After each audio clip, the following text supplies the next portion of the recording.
Hello students, आज मैं इस वीडियो में बात करने जा रही हूँ thermodynamic derivation of relations between various equilibrium constants Kp, Kc and Kx के बारे में। तो यहाँ पे सबसे पहले Kp, Kc और Kx क्या है ये हम देख लेते हैं। तो Kp जो है, यदि हम इक्विलिब्रियम कंसंट्रेशन यदि हम एटमॉस्फेरिक प्रेशर के टर्म्स में देखते हैं तो उसको Kp बोलते हैं। यदि हम इक्विलिब्रियम कंसंट्रेशन को मोलैरिटी के टर्म्स में देखते हैं तो इसको Kc बोलते हैं। और यदि हम इक्विलिब्रियम कंसंट्रेशन को मोल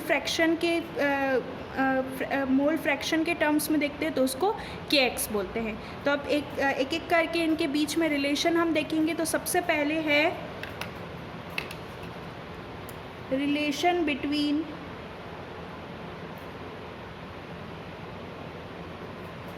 Kp and Kc।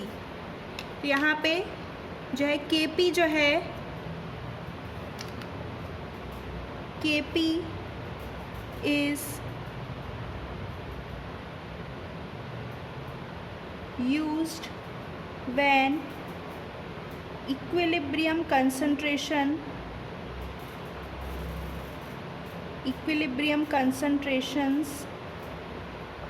are expressed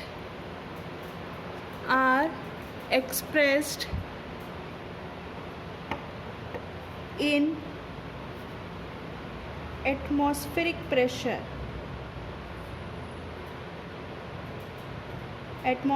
pressure के रिस्पेक्ट में यदि हम इक्विलिब्रियम कंसंट्रेशन को देखेंगे तो उसको Kp बोलते हैं। नेक्स्ट है Kc is used when equilibrium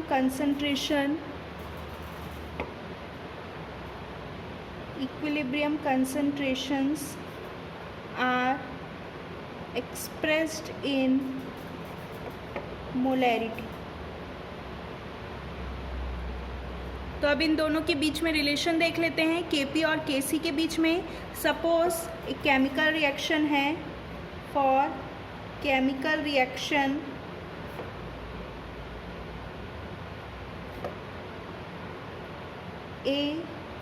A plus B at equilibrium gives C plus D। ये जो है रिएक्शन है, इसमें जो है यहाँ पे A small b small d या इसके जो है नंबर ऑफ मोल्स या फिर इसको स्टोइकियोमेट्रिक भी बोलते हैं। तो ये जो है आपका A का जो है रिएक्टेंट है उसके नंबर ऑफ मोल्स है स्मॉल a, B रिएक्टेंट का मोल्स है B, C प्रोडक्ट का नंबर ऑफ मोल्स है स्मॉल c और D प्रोडक्ट का नंबर ऑफ मोल्स है स्मॉल d। अब इसको Kp के फॉर्म में किस प्रकार से लिख सकते हैं? Kp is equals to Pc concentration of C to the power C। जो भी इसका स्टोइकियोमेट्री होगा वो पावर में भी जाएगा। और ये जो है इसके प्रेशर के टर्म्स में लिख रहे हैं तो ये आपका ये जो है प्रोडक्ट का प्रेशर हो जाएगा। फिर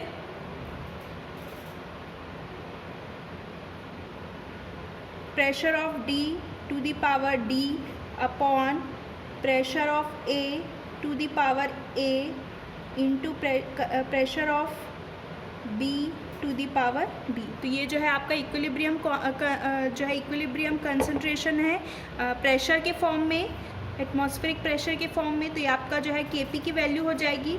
अब हमको पता है कि आइडियल गैस इक्वेशन में फ्रॉम आइडियल गैस इक्वेशन होता है PV is equals to nRT के बराबर। ये जो है यूनिवर्सल आइडियल गैस इक्वेशन है। PV is equals to nRT।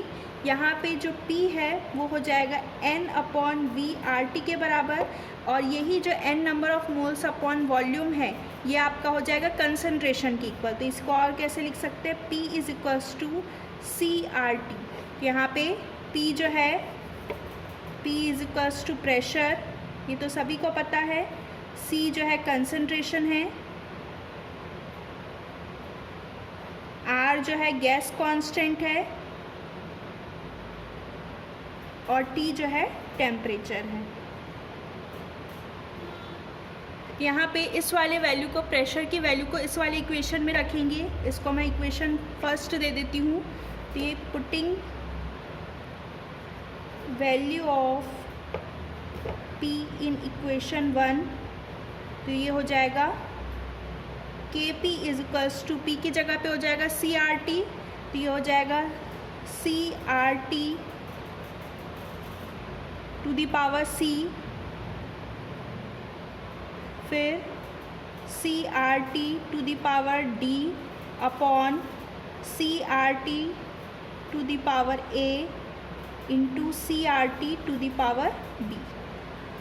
अब हम इसको C को अलग कर देते हैं और RT को अलग कर देते हैं। तो ये आपका हो जाएगा Kp is equals to, R और T तो कांस्टेंट होता है, तो इसको हम लिख सकते हैं C concentration of C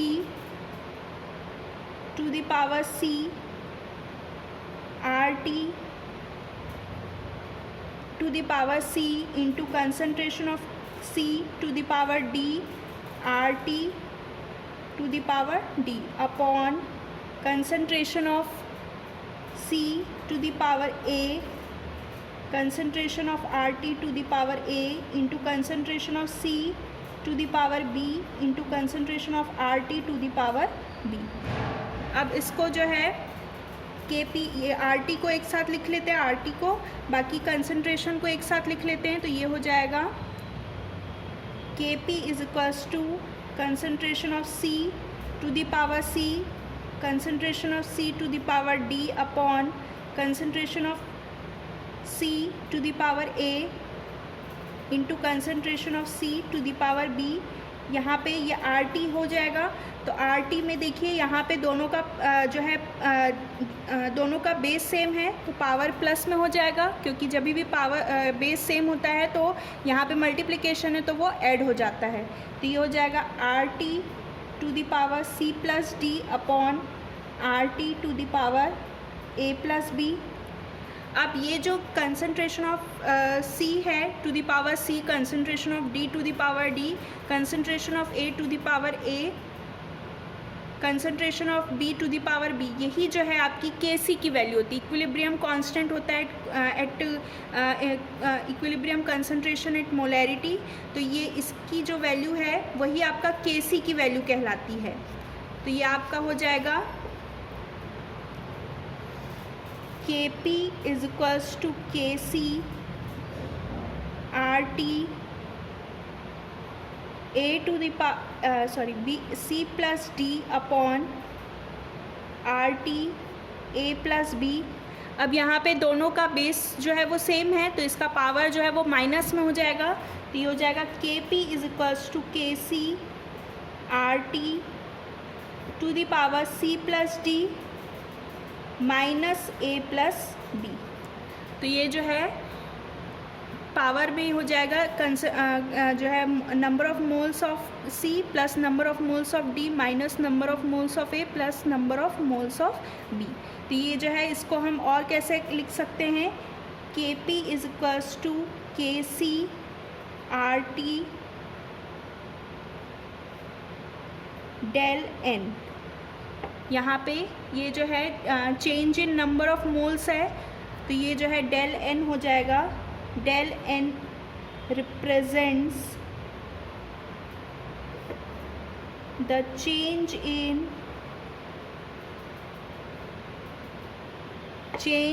the number of moles of gas molecules, या फिर ये जो है डेल N हम लिख सकते हैं number of moles of product minus number of moles of reactant, इस प्रकार से भी लिख सकते हैं हम। तो यहाँ पे N जो है वो होगा आपका टोटल नंबर ऑफ मोल्स या फिर number of moles of product minus number of moles of reactant. तो यहाँ पे ये जो रिलेशन है यही जो है आपका Kp और Kc के बीच में रिलेशन है, K P is equals to K C R T del N to the power del N. यहाँ पे आपका जो है के पी जो है equilibrium concentration at atmospheric pressure, equilibrium concentration at molarity, R जो है आपका गैस कांस्टेंट है, R is equals to gas constant, इसकी वैल्यू होती है 8.314 जूल पर मोल केल्विन, या फिर ये आपका एसआई यूनिट में, यदि सीजीएस यूनिट में देखेंगे तो ये हो जाएगा 0.0821 लीटर एटमॉस्फेयर पर मोल केल्विन सीजीएस। फिर टी जो है यहाँ पे एब्सोल्यूट टेम्परेचर इन केल्विन। तो ये जो है आपका केपी और केसी के बीच में रिलेशन। यहाँ पे तीन कंडीशन हम देखते हैं। ये जो डेल एन की वैल्यू है यदि पॉजिटिव है, नेगेटिव है या ज़ीरो है तो केपी और केसी के बीच में क्या रिलेशन होगा। तो यहाँ पे different conditions,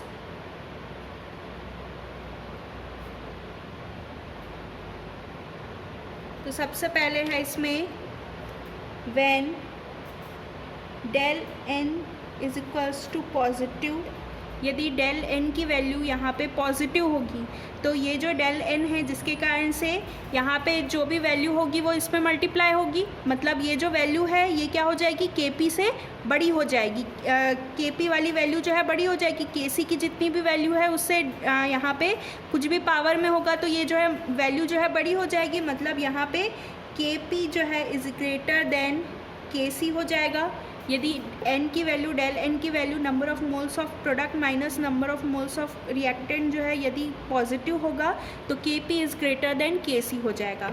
second condition, when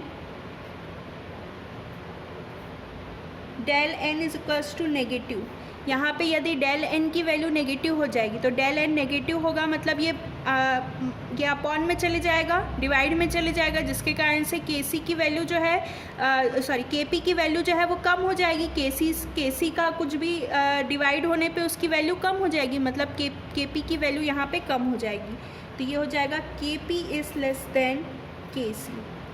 third condition है when del N is equals to zero, यहाँ पे डेल एन की वैल्यू ज़ीरो हो जाएगी, मतलब ये जो है किसी का भी पावर ज़ीरो होता है मतलब ये वन हो जाएगा, इसकी वैल्यू वन हो जाएगी, मतलब के पी जो है के सी के इक्वल हो जाएगा। तो del N is equals to zero में K P is equals to K C.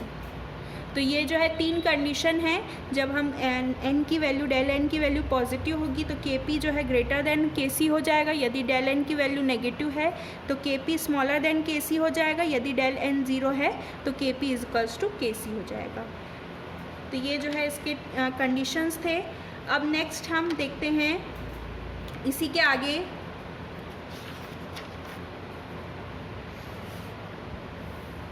Relation between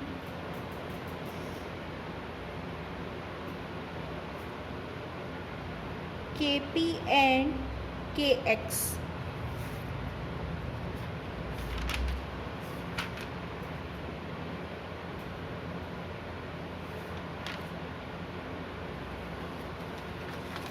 Kp और Kx के बीच में रिलेशन देखेंगे तो यहाँ पे Kx के बारे में बात कर लेते हैं। Kp के बारे में तो हम ऑलरेडी बात कर चुके हैं। Kx is the equilibrium concentration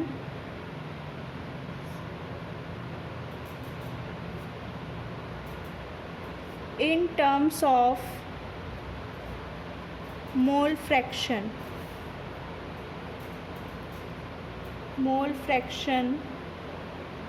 x of the reactants and the products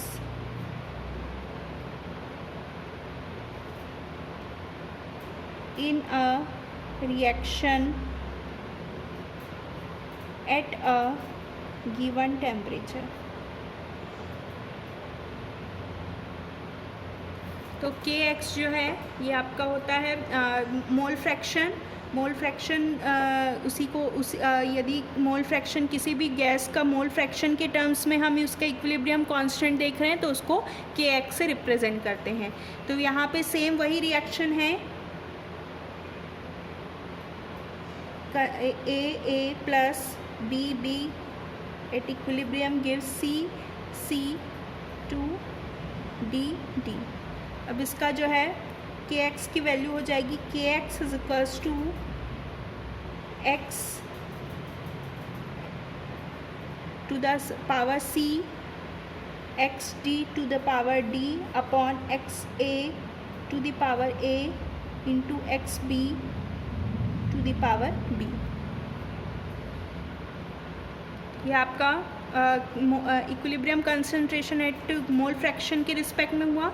अब हम पहले ही देख चुके हैं, यदि हम एटमॉस्फेरिक प्रेशर के रिस्पेक्ट में देखते हैं तो यहाँ पे के पी हो जाएगा P C to the power C P D to the power D upon P A to the power A into P B to the power B. ये आपका फर्स्ट इक्वेशन हो गया।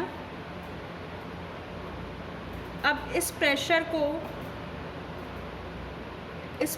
को हम टोटल प्रेशर मान लेते हैं, तो ये हो जाएगा let P total be the total pressure. Total pressure हम इसे मान लेते हैं, तो यहाँ पे टोटल प्रेशर हो जाएगा आइडियल गैस इक्वेशन से, from ideal gas equation P total V is equals to N total RT। और यदि हम इसी को आइडियल गैस के फॉर्म में लिखें, आइडियल प्रेशर के फॉर्म में लिखें, for ideal pressure PI for ideal gas, ideal pressure के फॉर्म में लिखें तो ये हो जाएगा PIV is equals to NIRT। ये आपका इक्वेशन सेकेंड, ये इक्वेशन थर्ड। अब इस इक्वेशन को, थर्ड इक्वेशन को इक्वेशन 2 से डिवाइड करना है, तो dividing equation third by equation 2, ये हो जाएगा PIV upon P total V is equals to NIRT upon N total RT।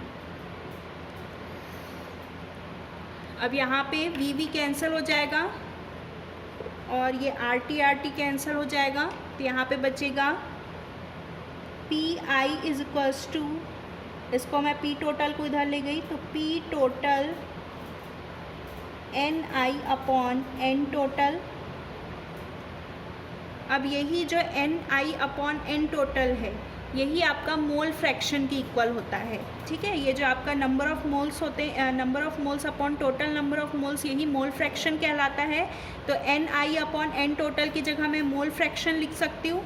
ये किसी इंडिविजुअल गैस या फिर आइडियल गैस के लिए यदि मैं मोल फ्रैक्शन लिखूँगी तो ये हो जाएगा PI is equals to P total into XI। XI is the mole fraction for individual gas. एक गैस के लिए मोल फ्रैक्शन की वैल्यू है, यहाँ पे XI जो है, तो यदि मैं अलग अलग कंपोनेंट के लिए देखूँ, C के लिए, D के लिए, तो इसका जो मोल फ्रैक्शन हो जाएगा C के लिए हो जाएगा, यहाँ पे इसकी जो वैल्यू हो जाएगी PA is equals to XA, P total हो जाएगी। तो इसको मैं कैसे लिख सकती हूँ, A के लिए, B के लिए, तो so P C is equals to X C P total, P D is equals to X D P total, P A is equals to X A P total, P B is equals to X B P total. इसको मैं सभी को equation 4 ले लेती हूँ। अब इस पूरे इक्वेशन को यदि मैं इक्वेशन जो है फर्स्ट में रखूँगी तो ये आपकी वैल्यू हो जाएगी के पी। ये जो है इक्वेशन फर्स्ट के पी जो वैल्यू था इसके जगह पे मैं सारी वैल्यू रखूँगी तो ये हो जाएगा फर्स्ट इक्वेशन आपका हो जाएगा substituting the value of equation 4 to equation 1 तो हो जाएगा K P is equals to X C P total to the power C X D P total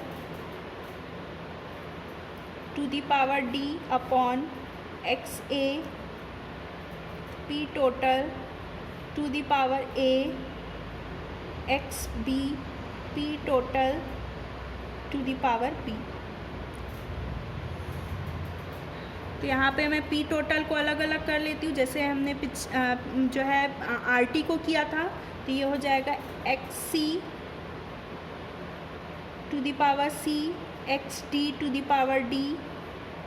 यहाँ पे हो जाएगा P total C plus D upon X A to the power A X B to the power B P total A plus B. अब इसको जो है और कैसे लिख सकते हैं एक्स सी ये जो है आपका मोल फ्रैक्शन जो है इक्विलिब्रियम कंसंट्रेशन है तो in respect to mole fraction हो जाएगा। तो इसको क्या लिख सकते हैं के एक्स लिख सकते हैं और ये आपका हो जाएगा पी टोटल। यहाँ पे दोनों जो है बेस सेम है तो ये यहाँ पे डिवाइड में है तो ये माइनस में हो जाएगा जैसे लास्ट टाइम हुआ था। ये हो जाएगा C plus D minus A plus B. यहाँ पे इसको फिर से हम इसको number of moles of product minus number of moles of reactant के फॉर्म में लिख सकते हैं। तो ये हो जाएगा K P is equals to K X P total को मैं कैपिटल पी लिख देती हूँ to the power del N. तो ये जो है आपका के पी और के एक्स के बीच में रिलेशन।